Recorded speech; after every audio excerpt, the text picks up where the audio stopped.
দিন দিন এক শ্রেণীর মানুষের হাতে প্রচুর পয়সা হয়ে গেছে। কোথা থেকে কেউ সৎ পথে, কেউ অসৎ পথে। আর উল্টো দিকে এক শ্রেণীর মানুষ যেন দিন দিন গরিব থেকে গরিবতর হচ্ছে, কিন্তু তারা বলতে পারছে না। এদিকে লোনের কিস্তি, মোবাইল রিচার্জ, ছেলে মেয়ের পড়ার খরচ, বাড়িতে বেকার ছেলে, তার চাকরি নেই, কাজ নেই, এক মেয়ের বিয়ে দিতে হবে সে নিয়ে চিন্তায়, চিকিৎসা খরচ নিয়ে দিশেহারা হয়ে যাচ্ছে এক শ্রেণীর মানুষ। তারা নামেই মধ্যবিত্ত, আসলে দারিদ্রতা তাদের গ্রাস করেছে, কিন্তু তারা সেটা বলতে পারছে না। দিন দিন তারা আরো গরিব থেকে গরিবতর হয়ে চলেছে।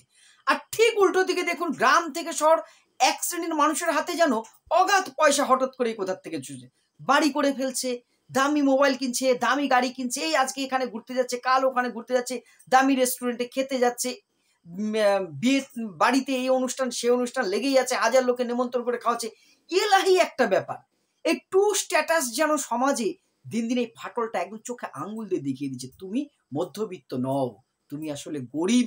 সমাজ তোমাকে মধ্যবিত্তের একটা স্ট্যাম্প দিয়েছে, আর তুমি সেই লজ্জায় কারো কাছে সমস্যাটা বলতে পারছো না।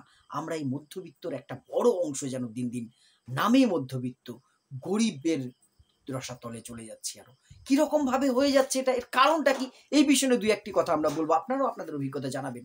নমস্কার, আমি প্রাণ চক্রবর্তী। বিভিন্ন বিষয়ে আমি কথা বলি। এই যে কথাগুলো বলছিলাম, একটা শ্রেণীর মানুষ, আমরা যারা মধ্যবিত্ত একটা শ্রেণী দেখছি সমাজে, তারা কিন্তু দিন দিন যেন একটা দারিদ্রের মানে চোরাবালিতে যেন তাদের গ্রাস করছে। প্রত্যেকটা বাড়িতে লোনের কিস্তিতে ভরা, প্রতি সপ্তাহে তারা কি খাবে তার চেয়ে বড় চিন্তা লোনের কিস্তিটা, অমুক ব্যাংকের কিস্তি, তমুক জায়গার থেকে কিস্তি, তমুক সমিতির কিস্তি। গ্রাম থেকে শহর প্রতিটা বাড়ি সাপ্তাহিক ডেইলি কিস্তি। কিস্তি কেউ শখে নিয়ে দিচ্ছে না, তাদের একটা চাহিদা পূরণ করতে, একটা সমস্যা মেটাতে একটা লোন নিতে হয়েছে, সেটা মেটাতে আর একটা লোন, যেন একটা চোরাবালিতে জড়িয়ে পড়েছে। কিছুতেই তারা যতই ছাড়াতে যাচ্ছে আরো যেন জড়িয়ে পড়ছে। একটা অসম্ভব একটা সমাজের তফাৎ তৈরি হয়েছে। কেন এই গরিব মধ্যবিত্ত তারা দিন দিন, এই সরকারি পরিসংখ্যান বলছে বিলো পভার্টি লেভেলের উপরে উঠছে মানুষজন, সরকারের নাকি জাতীয় আয় নাকি প্রত্যেকের পারিবারিক মাথাপিছু আয় বেড়েছে। কোথায় বাস্তবে বলুন তো? একটা গাড়ি কিনেছে একটা সাধারণ মধ্যবিত্ত বাড়ির, তার ইএমআই রয়েছে, কিস্তিতে নিয়েছে, কিন্তু গাড়িটা তার প্রয়োজন, সব ক্ষেত্রে স্টাইলটাই না। ছেলে মেয়ের পড়াশোনার খরচ জোগাতে যে এদিকে নাকি ফ্রিতে শিক্ষা, এ নিয়ে আমি অনেক ভিডিওতে বলেছি, অথচ বাবা মায়ের নাজেহাল অবস্থা, টিউশন ফি সেটা সেটা এই দিতে দিতে তারা কিন্তু নাজেহাল। কিন্তু সেই শিক্ষা শেষে ছেলেটির চাকরি নেই, মেয়েটি একটা কাজের সুযোগ পাচ্ছে না, বেকার হয়ে ঘুরছে, নেশা ভাঙ করছে, ছেলেটি বাজে নেশায় পড়ে গেছে, বেকারত্ব বাউন্ডুলে হয়ে যাচ্ছে। শুধু ছেলেদের দোষ দিলে হবে? আমরা কাজ দিতে পারছি না ছেলেগুলোকে, তাহলে পড়াশোনার প্রতি আগ্রহ বাড়বে কি করে? এই মেয়ের বিয়ে দেওয়া যেন কিছু বাবা মায়ের কাছে একটা মেয়ে কন্যা রত্ন। আমি তাদেরকে খারাপ চোখে দেখতে পারি না, বলতে পারি না, সেটা সেইভাবে কেউ নেবেন না। কিন্তু অনেক বাবা মায়ের কাছে এই মুহূর্তে দাঁড়িয়েছে যে সবাই এত খরচ করে আমি কি করে করব? বাড়ি জমি ভিটে বিক্রি করে গোল্ড লোন এই লোন নিয়ে মেয়ের বিয়ের ব্যবস্থা করছে। সবাই চায়, প্রত্যেক বাবাই চায় মেয়ের বিয়েতে একটু স্বাদ পূরণ করতে, একটু খরচ করতে, কিন্তু মধ্যবিত্ত পরিবারের কাছে সেটাও যেন একটা দূরহ ব্যাপার হয়ে গেছে। বাইরে কাজের জন্য চলে যাচ্ছে বেকার ছেলেগুলো, বিভিন্ন রাজ্যে যেখানেই যান বাঙালি শ্রমিক পাবেনই পাবেন। কাজ দিতে পারছি না তাদের আমরা। কোন রকম ভাবে একটা শিক্ষিত ছেলে টোটো চালিয়ে সংসার চালাচ্ছে, খারাপ লাগে, খারাপ লাগে।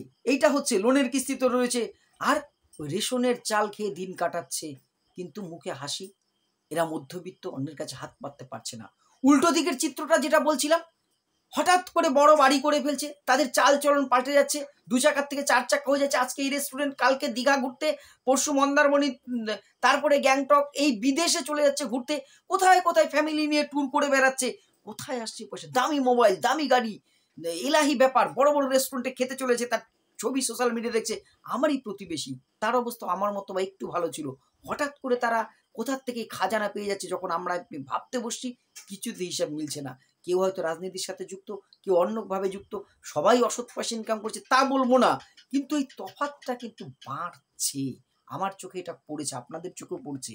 সোশ্যাল মিডিয়া, বিয়ে বাড়ি, তাদের বাড়ির একটা অনুষ্ঠানে সারা বছর, আজকে এই অনুষ্ঠান, কালকে এই পুজো, কালকে ওর জন্মদিন, কালকে কুকুরের বার্থডে, দেখবেন অনুষ্ঠান লেগে আছে সেই বাড়িগুলোতে, কোনো ব্যাপারই না। অথচ মধ্যবিত্ত নিম্নবিত্ত একটা পরিবার তার মেয়ের বিয়ের একটা সাধারণ খরচ করতে যেয়ে, তার স্বাদ পূরণ করতে যেয়ে তার মানে সবকিছু সর্বশান্ত হয়ে উঠে যাচ্ছে। অথচ এরা এই পয়সাগুলো যেন কোথার থেকে হঠাৎ করে ধনীরা আরো বেশি ধনী হয়ে উঠছে। কোন জাদুকাঠিতে সাধারণ মধ্যবিত্তদের মাথায় কিন্তু ঢুকছে না। এরা পয়সা দিয়ে ডিগ্রি কিনছে বেসরকারি কলেজ থেকে, কোনো একটা কোর্স করে একটা চাকরি ফাকরি বড় জায়গায় কিন্তু জুটিয়েও ফেলছে।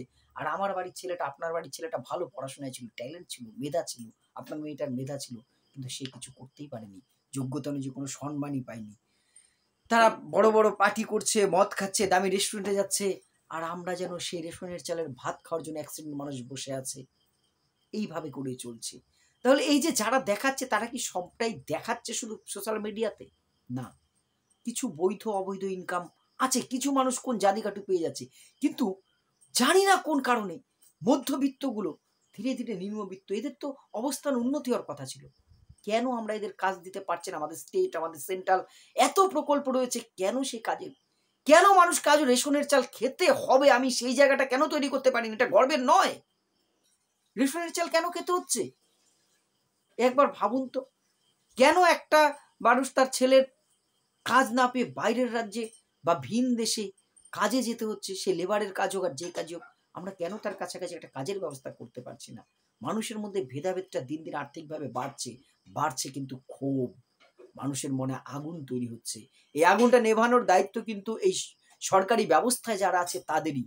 না হলে এই সমাজে যেটা ধনী দরিদ্রের বৈষম্য এতদিন শুনে এসছি, শ্রেণী সংগ্রামের কথা শুনে এসছি, সেটা কিন্তু একটা সময় মারাত্মক আকার নেবে। এই ধনী আরো ধনী হয়ে যাচ্ছে। টাটা বিড়লা, বড় বড় ধনীদের কিন্তু আমি গুনাই আনলাম না, তাদের সাথে তুলনার বাইরে। এরকম অনেক টাটা বিড়লা পাড়ায় পাড়ায় হয়ে গেছে, তাদের বাকি রেখেও বলছি কিছু মানুষ কোন জাদু বলে যেন ধনী হয়ে যাচ্ছে, কিন্তু সাধারণ মধ্যবিত্ত দিন দিন গরিব থেকে গরিব হয়ে যাচ্ছে। এদেরকে কেন সরকারি প্রকল্পের আওতায় আনা যাচ্ছে না? কেন কাজ দেওয়া যাচ্ছে না? কেন এদের জীবনযাত্রার পরিবর্তন হচ্ছে না? এই প্রশ্নটা কিন্তু আমার থাকছে। এদের উন্নতির জন্য কিছু কর্মসূচি আমার মনে হয় নেওয়া দরকার। না হলে সত্যি নামে মধ্যবিত্ত পরিবারগুলো কিন্তু দরিদ্রের মধ্যে ঢুকে যাচ্ছে। এরা অ্যাকচুয়ালি দরিদ্র পরিবারের পর্যায়ে পড়ে যাচ্ছে। আপনাদের কি মনে হয়? এ বিষয়ে কোনো মতামত আমার সাথে দ্বিমত থাকলে কমেন্ট করে জানাবেন।